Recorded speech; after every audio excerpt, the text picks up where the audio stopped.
Bismillahirrahmanirrahim. Assalamualaikum warahmatullahi wabarakatuh. Alhamdulillahi rabbil alamin. Nahmaduhu wa nasta'inuhu wa nastaghfiruh wa na'udzu billahi min syururi anfusina wa min sayyiati a'malina. Man yahdihillahu fala mudilla lah wa man yudlil fala hadiya lah.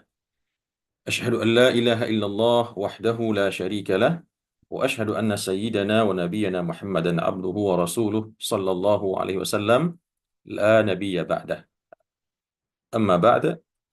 Yang saya hormati Bapak-bapak dan Ibu-ibu, ikhwan dan akhwat, saudara-saudari sekalian, peserta kajian tadabbur Al-Quran yang dirahmati oleh Allah Subhanahu wa taala. Kembali kita bersyukur pada Allah Subhanahu wa taala pada pagi hari yang berbahagia ini. Allah kembali limpahkan kepada kita semua taufiknya untuk kembali hadir bersama-sama dalam kegiatan tadabbur Al-Quran yang insya Allah penuh dengan keberkahan ini. Kita memohon kepada Allah Subhanahu wa taala agar kita senantiasa dilimpahkan oleh Allah kesehatan, kekuatan dan keistiqomahan di dalam agamanya. Amin ya rabbal alamin. Salam dan salam kita doakan untuk uswah dan qudwah kita, Rasul kita, suri tauladan kita Nabi Muhammad sallallahu alaihi wasallam. Semoga demikian juga senantiasa dilimpahkan kepada keluarga beliau, zuriyah beliau dan kepada seluruh sahabat beliau radhiyallahu anhum ajma'in. Bapak dan Ibu yang saya hormati dan saya muliakan, pagi ini kita akan lanjutkan tadabbur Al-Quran, membahas tadabbur surah Al-A'raf ya. Surah Al-A'raf dimulai dari ayat 74 sampai ayat 81. Sebelumnya seperti biasa kita kembali kepada ayat sebelumnya atau halaman sebelumnya yang terakhir kemarin kita tadabburi di pekan yang lalu, di ayat 73 ya. Di ayat 73 kemarin kita membahas tentang firman Allah yang mengatakan bahwasanya Allah telah mengutus kepada kaum Tsamud saudara mereka ya yang bernama Nabi Saleh. Jadi Nabi Saleh diutus kepada kaum Tsamud. Kaum Tsamud ini datang setelah kaum Ad ya. Setelah kaum Ad dihancurkan oleh Allah, yang diutus kepada Nabi Hud, yang diutus kepada mereka Nabi Hud alaihissalam. Kemudian mereka dilanjutkan atau diwarisi oleh kaum berikutnya yang bernama kaum Tsamud. Dan Allah utus kepada mereka Nabi Saleh. Jadi tidaklah Allah mengutus suatu nabi kepada suatu kaum kecuali setelah kaum itu kembali berbuat kerusakan. Dan kerusakan yang paling utama di situ adalah berbuat kemusyrikan kepada Allah Subhanahu wa taala, yaitu menyembah berhala ya. Kemudian Nabi Saleh berkata kepada mereka, wahai kaumku, sembahlah Allah karena kalian tidak ada Tuhan selain Allah yang bisa kalian sembah.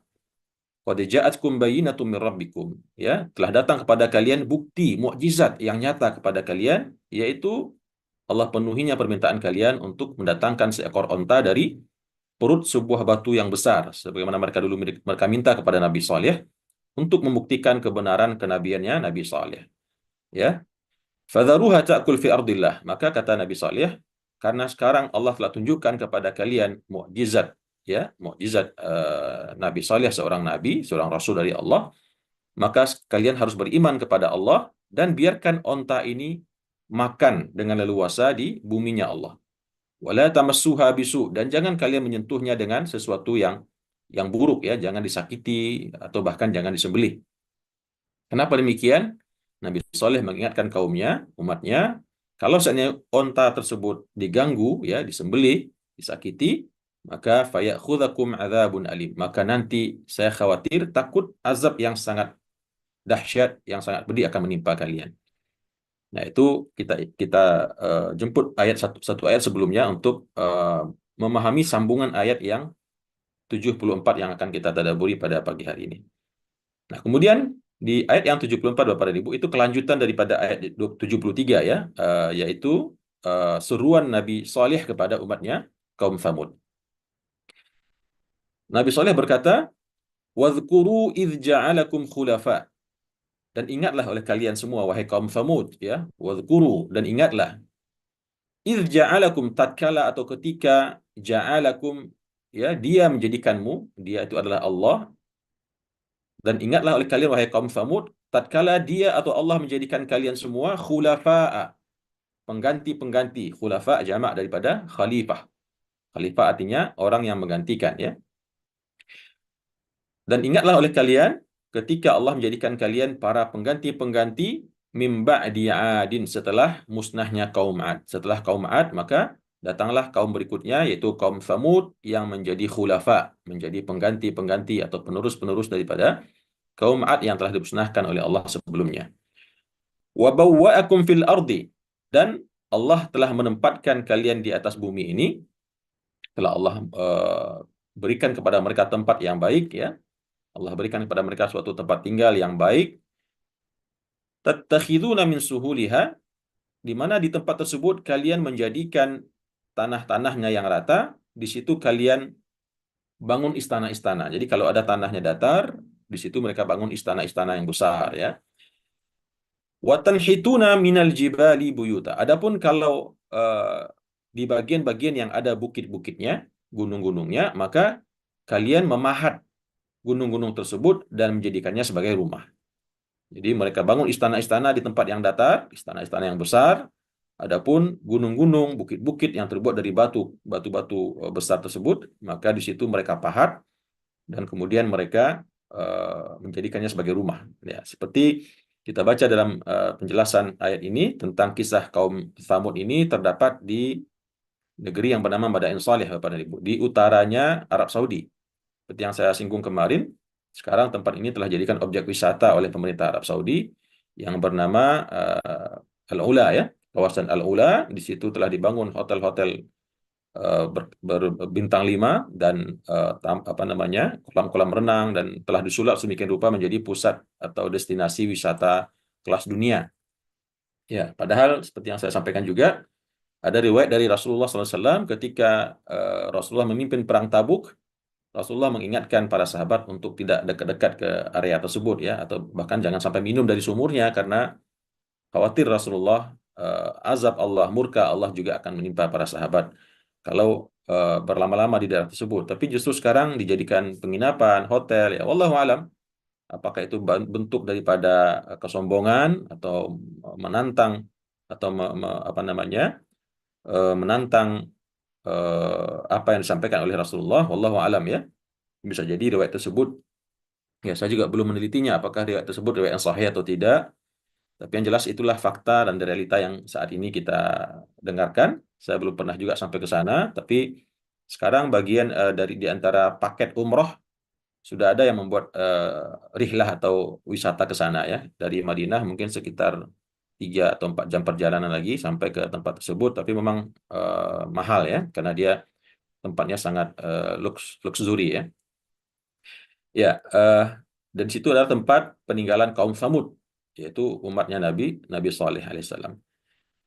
Fadhkuru ala Allah, maka oleh karena itu, karena kalian telah diciptakan, telah dijadikan oleh Allah tinggal di tempat yang baik, ya, di mana di situ kalian membangun istana dan memahat gunung-gunungnya menjadi rumah, maka kata Nabi Saleh, fadhkuru ala Allah, maka ingatlah nikmat-nikmat Allah kepada kalian, wala ta'thaw fil ardi mufsidin, dan janganlah kalian merajalela di atas bumi ini dengan berbuat kerusakan. Kerusakan di sini tentu maksudnya adalah berbuat kemusyrikan dan melakukan berbagai macam bentuk kemaksiatan kepada Allah Subhanahu wa taala. Utamanya adalah berbuat syirik, yaitu menyembah berhala.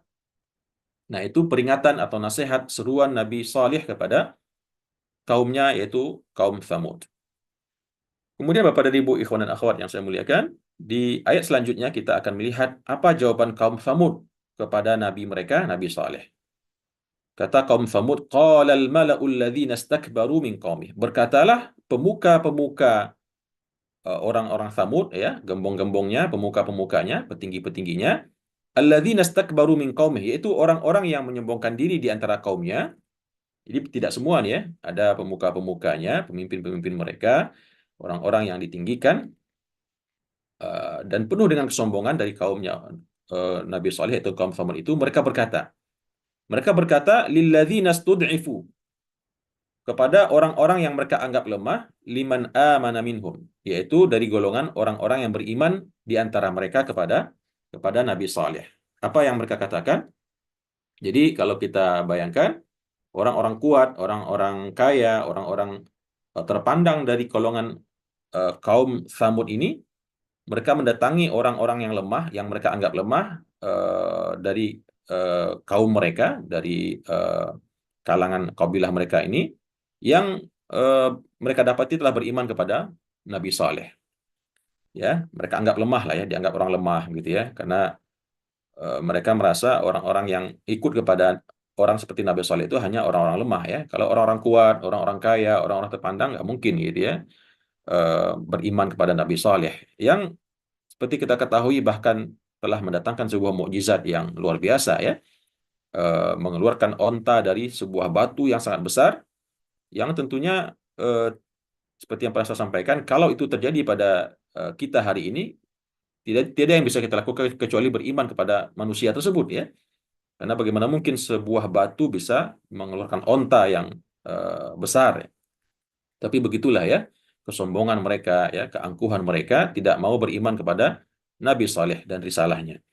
Nah, mereka berkata kepada orang-orang yang lemah di antara mereka yang telah beriman kepada Nabi Saleh, "Ata'lamuna, apakah kalian, wahai orang-orang yang lemah daripada kaum mereka ini, ata'lamuna, apakah kalian tahu, betul-betul tahu, anna salihan mursalum min rabbih, bahwasanya si Saleh itu, ya, tentunya Nabi Saleh ya, saya bilang si Saleh karena mengumpamakan seakan-akan yang berbicara adalah orang-orang yang sombong tersebut. Apakah kalian mengetahui atau betul-betul mengetahui bahwasanya Nabi Saleh itu mursalun min rabbih, betul-betul orang yang diutus dari Tuhannya, ya? Qalu inna bima ursila bihi mu'minun. Mereka menjawab, mereka di sini adalah orang-orang yang lemah tadi yang diajak berbicara oleh orang-orang yang sombong daripada pemuka-pemuka kaum Tsamud. Mereka berkata, inna bima ursila bihi mu'minun. Sesungguhnya kami dengan apa-apa yang diutus dia dengannya, yaitu Nabi Saleh, kami adalah orang-orang yang beriman. Ya, ya nggak apa-apa kata mereka ya. Kalian nggak mau beriman silakan. Kalian orang-orang hebat, orang-orang kuat, orang-orang kaya, orang-orang terpandang. Ya, kalau kalian tidak beriman dengan Nabi Saleh itu haknya kalian, urusan kalian. Tapi kami, jujur, kami beriman dengan beliau. Kami percaya dengan beliau, begitu ya. Nah, begitulah kira-kira dialognya. Jadi tadi yang disampaikan oleh orang-orang yang istikbar tadi, orang yang sombong tadi, kalian ini betul-betul yakin, eh, betul-betul yakin nggak sih gitu ya, dengan si Saleh itu ya? Kenapa kalian begitu mudah beriman dengannya? Padahal dia orang lemah ya, orang tidak punya apa-apa ya. Sekarang kalian beriman dengannya. Apakah kalian betul-betul yakin, betul-betul tahu bahwasanya dia itu betul seorang nabi? Subhanallah ya. Padahal tadi saya ulangi lagi sudah diberikan mukjizat ya. Bagaimana lagi? Apalagi yang ditunggu, apalagi yang diminta, apalagi bukti yang diinginkan untuk menunjukkan Nabi Saleh itu seorang nabi dan rasul ya. Tapi begitulah ya. Ketika kesombongan, keangkuhan, kecongkakan telah bersemayam dalam hati seorang manusia, maka semua menjadi tertutup ya. Khatamallahu ala qulubihim. Lalu jawaban daripada orang-orang lemah tersebut apa? Qalu inna bima ursila bihi mu'minun. Mereka berkata, sesungguhnya kami dengan apa-apa yang diutus dengannya Nabi Saleh itu kami semua beriman ya. Kalau sudah urusan iman memang tidak perlu mukjizat pun mereka akan beriman Bapak dan Ibu ya, sebagaimana imannya para sahabat Rasulullah Shallallahu alaihi wasallam. Tapi kalau nabi-nabi sebelumnya memang dibekali oleh Allah dengan mukjizat-mukjizat yang luar biasa karena memang begitu ingkarnya umat-umat terdahulu ya. Begitu sombong dan angkuhnya umat-umat terdahulu sehingga perlu mukjizat-mukjizat yang di luar logika ya, di luar kemampuan manusia biasa untuk membuat mereka yakin dan beriman kepada Nabi dan Rasul yang Allah utus sebelum Nabi Muhammad SAW. Kemudian Bapak dan Ibu setelah mendengar jawaban daripada orang-orang lemah tersebut ya, qala alladziina istakbaru, berkata kembali orang-orang yang menyombongkan diri tadi, inna billadzi amantum bihi kafirun. Ya, kalau kalian beriman dengan si Nabi Soleh ini, maka kami, sesungguhnya kami, billadzi amantum bihi, dengan apa-apa yang kalian beriman dengannya, kami ini adalah kafirun. Kami ini kafir. Jadi mereka mengatakan kami orang kafir itu dengan sombongnya Bapak dan Ibu, dengan bangganya. Ya, sorry to say lah kata anak muda sekarang. Sorry to say, mohon maaf ya. Kalau kalian beriman dengan si Nabi Soleh itu, maka kami ya kami nggak beriman gitu ya. Kami kafir. Kami ini orang-orang kafir semua ya. Sambil tentunya dengan ekspresi yang menyombongkan diri dan menghinakan orang-orang beriman dengan Nabi Soleh ini. Qala alladziina istakbaru, berkatalah orang-orang yang sombong tadi, inna billadzi amantu bihi kafir. Sesungguhnya kami dengan yang kalian beriman dengannya, kami adalah orang-orang yang kafir ya. Kami tidak mau beriman, ingkar kepada apa yang diajak oleh Nabi Soleh tersebut. Kemudian Bapak dan Ibu selesai berdialog ini, apa yang terjadi setelah itu pada kaum Tsamud ini? Maka kata Allah, fa'aqarun naqata. Lalu mereka melakukan kedurhakaan yang luar biasa, padahal dilarang oleh Nabi Saleh tadi di atas, jangan sentuh onta itu, jangan sakiti. Lalu apa yang mereka lakukan? Fa'aqarun naqata. Mereka cari onta itu, kemarin sempat kita ceritakan ya, bahwasanya ada seorang wanita yang membuat sayembara ya. Siapa yang bisa membunuh, menyembelih onta Nabi Saleh akan dinikahkan dengan putrinya yang tercantik ya.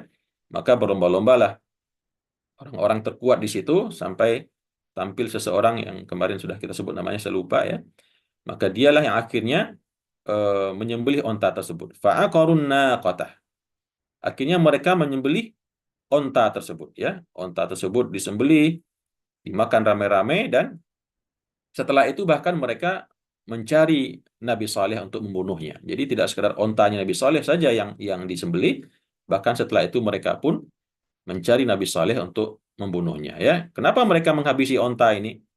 Karena orang-orang sombong ini Bapak dan Ibu, petinggi-petingginya ini khawatir ya, kehilangan pengaruh ya, semakin menguatnya pengikut Nabi Saleh ya, sehingga mereka khawatir kehilangan pengaruh, kehilangan kedudukan di tengah-tengah kaum mereka, bangsa Tsamud. Akhirnya mereka yang membunuh onta tersebut. Fa'aqarun naqata, mereka menyembelih onta tersebut, unta betina tersebut, wa'atau an amri rabbihim, dan lalu mereka berlaku angkuh, menyombongkan diri ya, dengan congkak, an amri rabbihim, dari perintah Tuhan mereka. Ya, dari perintah Tuhan mereka yang disampaikan oleh Nabi Saleh untuk beriman kepada Allah dan menjauhi kesyirikan. Waqalu, dan mereka berkata, setelah berhasil menghabisi ontanya Nabi Saleh, membunuhnya, menyembelihnya, waqalu, dan mereka berkata, ya Salihu tina, wahai Saleh, I'tina, datangkanlah kepada kami, bima ta'iduna, dengan apa-apa ancaman yang engkau janjikan kepada kami. Jadi setelah melanggar seruan atau larangan Nabi Saleh untuk tidak menyakiti onta, bahkan mereka habisi dengan disembelih ya, mereka bunuh, mereka makan rame-rame, lalu mereka dengan sombongnya dan angkuhnya datang kepada Nabi Saleh. Ya, berkata kepada Nabi Saleh, ya Saleh, wahai Saleh, i'tina bima ta'iduna, datangkanlah kepada kami apa-apa yang kamu ancamkan kepada kami, yang kami takut-takutin kepada kami ya, yang kamu ancamkan kepada kami bahwasanya Allah akan turunkan azab, Allah akan turunkan iqab, Allah akan turunkan hukuman, bencana dan segala macam. Sekarang kami menantang engkau wahai Saleh, buktikan sekarang ontamu telah kami sembelih. Ya, sekarang buktikan ucapanmu bahwasanya kalau ontamu kami sembelih, maka azab Tuhanmu akan didatangkan kepada kami ya. In kunta minal mursalin, itu kalau seandainya engkau benar-benar seorang nabi yang diutus oleh Allah. Jadi luar biasa Bapak dan Ibu ya. Kemarin cuma minta Allah turunkan mukjizat kepada Nabi Saleh supaya ditunjukkan kenabian beliau dengan keluarnya onta dari batu ya. Telah Allah datangkan mukjizat tersebut, keluar onta dari perut batu, tapi juga tidak beriman. Sekarang justru meminta yang lebih, buktikan janjimu, ancamanmu, bahwasanya kalau kami melanggar perintahmu, di mana kami menyembelih ontamu, maka akan datang azab kepada kami. Ya, itu kalau seandainya engkau betul-betul mendakwakan dirimu sebagai seorang yang diutus oleh Allah. Ya. Maka Bapak dan Ibu rahimakumullah, tentu ini adalah puncak daripada keingkaran ya, daripada suatu kaum Tsamud di sini. Maka kemudian Allah berkata, fa akhadhathumur rajfah fa asbahu fi darihim jathimin. Lalu karena mereka sendiri yang menantang Allah, yang meminta Nabi Saleh untuk menunjukkan janji Allah, ancaman Allah jika mereka melakukan kemungkaran atau mengingkari perintah Nabi Saleh, maka kata Allah, fa akhadhathumur rajfatu, maka mereka itu ditimpa oleh sebuah gempa yang sangat dahsyat ya, digoncang rumah mereka dengan sebuah gempa yang sangat dahsyat. Fa asbahu fi darihim jathimin. Lalu dengan gempa tersebut jadilah mereka mayat-mayat yang bergelimpangan di tempat tinggal mereka. Bahkan dalam penjelasannya mereka tidak meninggal karena ditimpa gedung ya, uh, bukan karena ditimpa oleh reruntuhan gedung-gedung rumah mereka, tapi karena goncangan gempa yang begitu dahsyat itu yang membuat mereka akhirnya tersungkur ke bumi, ya, muka mereka tersungkur ke tanah, karena saking kuatnya goncangan tersebut ya yang membuat mereka tewas bergelimpangan di tempat tinggal mereka sendiri. Ya. Kemudian eh, itu baru diberikan kepada pemuka-pemuka agama mereka ya, yang tadi petinggi-petinggi mereka, gembong-gembong kaum Tsamud ini yang Allah hukum dengan hal yang sangat mengerikan tersebut ya. Kemudian fatawalla anhum. Lalu Nabi Saleh melihat azab yang telah turun kepada orang-orang yang sombong tadi, maka Nabi Saleh pun meninggalkan mereka. Ya, Allah selamatkan Nabi Saleh. Allah perintahkan kepada Nabi Saleh untuk berpaling dari mereka dan meninggalkan kampung atau negeri kaum Tsamud tersebut. Waqala, dan beliau berkata, tentu dalam keadaan sangat sedih ya, karena seorang Nabi dan Rasul itu begitu mulianya akhlaknya. Meskipun dia telah ditantang ya dengan penuh kesombongan, tapi beliau tetap merasa sedih melihat apa yang menimpa kaumnya. Nabi Soleh berkata, waqala, sambil berpaling meninggalkan kaumnya, waqala ya qaumi. Beliau berkata, Nabi Soleh berkata, ya qaumi, wahai kaumku, laqad ablaghtukum risalata rabbi. Sungguh betul-betul aku telah menyampaikan kepada kalian risalah daripada Tuhanku. Ya, bagaimana sabarnya Nabi Saleh, ya, bagaimana telatennya Nabi Saleh di dalam menyeru umatnya. Beliau mengatakan, telah aku sampaikan kepada kalian semua risalah daripada Tuhanku, yaitu Allah Subhanahu wa Ta'ala. Wa nasahtu lakum, dan aku telah nasihati kalian tanpa putus asa. Wa nasahtu lakum, dan aku telah menasihati kalian, walakin la tuhibbunan nasihin. Tetapi sayangnya kalian tidak menyukai orang-orang yang memberi nasihat, ya. Jadi ada tipe-tipe orang Bapak dan Ibu yang tidak suka dengan orang yang memberikan nasihat.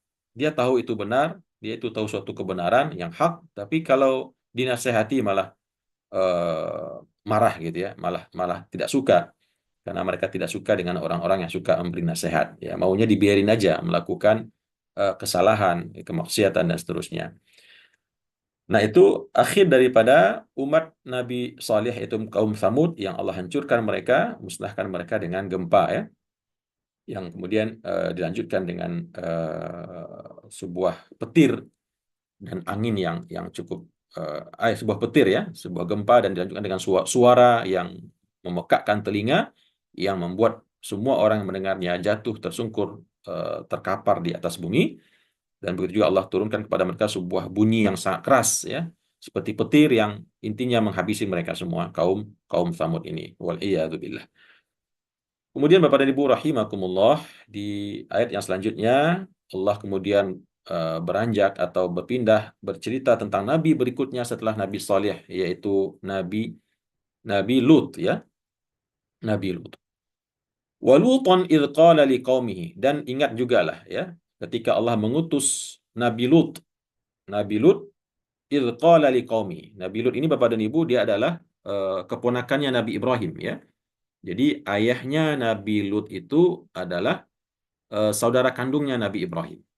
Ya, jadi ayahnya Nabi Lut itu sebapak ya. Allah alam apakah si ibu, tapi yang jelas sebapak ya, sebapak dengan Nabi Ibrahim. Berarti otomatis Nabi Lut adalah ponakannya Nabi Ibrahim, yang juga diajari oleh Nabi Ibrahim tentang agama Islam ya, tentang ilmu-ilmu agama, dan diajak juga oleh Nabi Ibrahim dalam perjalanan hijrahnya di dalam berdakwah ya.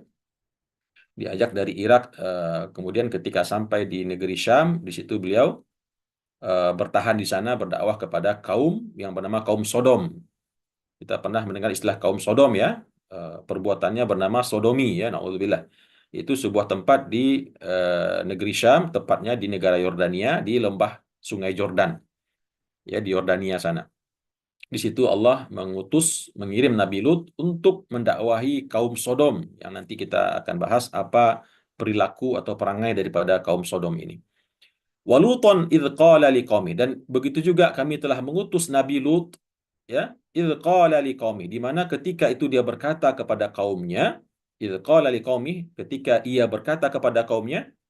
Apa perkataan Nabi Lut kepada kaumnya? Atatunal fahishata, mengapa kalian mengerjakan perbuatan fahisyah, dosa besar, maksiat yang sangat besar ya, ma sabaqakum biha, yang di mana maksiat tersebut tidak pernah dilakukan oleh orang terdahulu satupun daripada semesta alam ini. Artinya apa?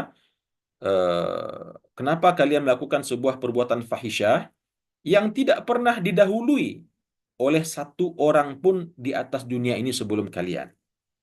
Jadi Bapak dan Ibu, seperti kita ketahui, umat Nabi Lut ini adalah umat kaum Sodom, ini adalah umat yang pertama kali melakukan perbuatan liwat.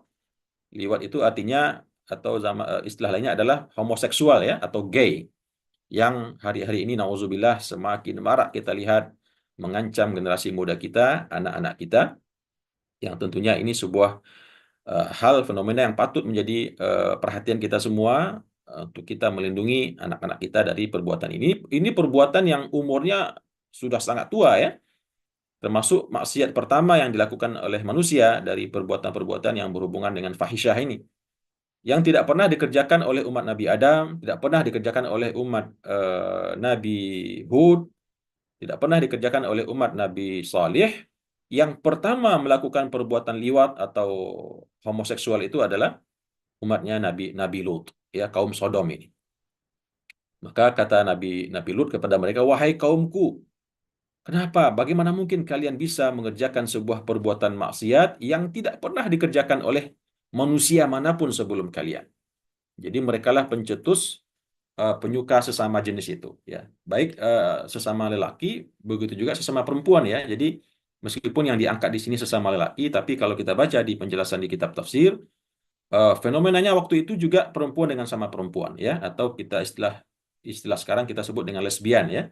Ini mohon maaf Bapak dan Ibu saya sampaikan istilah-istilah ini karena mungkin sudah sesuatu yang sering kita baca, kita dengar, tapi penting menjadi perhatian kita semua karena memang misi-misi musuh-musuh agama Allah, orang-orang Zionis, ya, musuh-musuh agama Allah semakin gencar melancarkan penyakit ini di tengah generasi muda kita, bahkan telah menyerang tidak saja kalangan mahasiswa, bahkan kalangan siswa sekolah pun, SMP, SMA pun telah mulai terjangkiti penyakit-penyakit ini, dan ini tentu sangat berbahaya ya. Sangat-sangat berbahaya, bahkan lebih berbahaya daripada perzinahan. Kalau zina itu laki-laki perempuan ya mungkin dia tidak menular dalam artian perangai itu tidak menular. Tapi kalau perbuatan liwat, homoseksual, gay itu dia menular. Sekali anak kita yang laki-laki terkontaminasi, apakah itu dia sebagai korban, maka dia akan otomatis berubah menjadi kaum tersebut dan menularkannya lagi kepada orang lain. Dan seterusnya begitu. Sambung menyambung, sambung menyambung. Na'udzubillah ya. Dan sangat merusak. Kenapa Allah sangat membenci perbuatan ini? Karena dia tentu di samping mendatangkan penyakit, penyakit jiwa, penyakit fisik, dan dia juga akan memutus rantai generasi manusia. Karena bagaimana mungkin manusia ini berketurunan kalau yang menikah itu sesama jenis ya? Dari dulu sampai sekarang belum ada pernah ditemukan bisa laki-laki menikah dengan laki-laki memiliki keturunan. Dan tentunya juga dari sisi fitrah manusia ya, dia melakukannya di tempat yang sangat menjijikkan dan jorok begitu. Nauzubillah min dzalik. Nah, di sini jelaskan oleh Nabi Lut apa bentuk perbuatan fahisyah yang dilakukan oleh umatnya. Kata Nabi Lut, "Innakum lata'tuna ar-rijala syahwatan." Sesungguhnya kalian mendatangi ya laki-laki syahwah. Ya, kalian menyukai laki-laki. Kalian menaruh syahwat kepada laki-laki min dunin nisa, tapi tidak kepada perempuan. Ya, jadi ini betul-betul homoseks tulen ya. Tidak suka sama sekali dengan perempuan. Bahkan yang dia sukai adalah sesama lelaki dan mereka melakukan mohon maaf, melakukan hubungan badan dengan lelaki melalui duburnya. Nauzubillah. Bal antum qaumun musrifun ya. Bahkan kalian adalah kaum yang melampaui batas. Bukan hanya sekedar suka, bukan hanya sekedar bersyahwat, tapi melakukan perbuatan-perbuatan yang lebih dari itu, ya, yang melampaui batas. Nauzubillah min dzalik. Nah, ini fenomena yang disebutkan Allah dalam ayat ini tentang perangai atau perbuatannya umat Nabi Lut, ya, yaitu kaum Sodom yang hari ini seperti tadi saya sampaikan semakin merajalela. Tidak saja kalau di Eropa sudah biasa ya, di Eropa, di negara-negara lain itu bahkan sudah dilegalkan pernikahan sejenis ya, seperti pernikahannya laki-laki dan perempuan. Tapi di Indonesia mungkin belum sampai ke sana, tapi di apa namanya di di underground atau tanpa kita ketahui, ternyata gerakan ini terus bertambah jumlahnya ya. Terutama di kalangan mahasiswa telah banyak ditemukan penggerebekan di kos-kosan. Makanya Bapak dan Ibu kita harus hati-hati dengan anak-anak kita yang kita dikurniakan oleh Allah. Tidak saja sekarang melindungi anak perempuan. Kalau perempuan sudah jelas ya, dilindungi dari pergaulan bebas, dari perzinahan, dari perkosaan, tapi juga bagi anak laki-laki. Awasi anak-anak kita, dia dekat dengan siapa ya. Lihat ya, awasi mereka, lihat bahkan kalau bisa kita periksa chattingan mereka, handphone mereka, kemana kecenderungan anak kita. Itu kita harus hati-hati ya. Apalagi kalau anak kita suka bawa-bawa teman laki-lakinya ke rumah, nginap di rumah, di kamar, ya nggak keluar-keluar dari kamar. Nah, itu harus dicurigai, ya. Mungkin dia korban barangkali, dia korban, ya. Mungkin dia bukan pelaku itu, tapi dia korban. Tapi begitu dia jadi korban, maka dia akan menjadi predator yang sesungguhnya, dan kemudian dia akan mencari mangsa yang lain. Ya, mungkin saya bukan pakar dalam bidang ini, tapi saya juga banyak mendengar, ya, banyak membaca, dan Bapak Ibu juga saya yakin punya wawasan soal ini, dan kita sepakat bahwasanya ini hal yang mesti kita tumpas, atau kalau tidak bisa kita tumpas, kita kendalikan, ya, terutama untuk anak-anak kita yang kita sayangi. Makanya penting bagaimana menumbuhkan karakter laki-laki bagi anak itu, ya. Dia harus tampil, anak-anak kita yang laki-laki itu harus betul-betul menjadi seorang laki-laki sejati. Ya, laki-laki yang macho, laki-laki yang punya tanggung jawab sebagaimana profilnya laki-laki para sahabat Rasulullah SAW.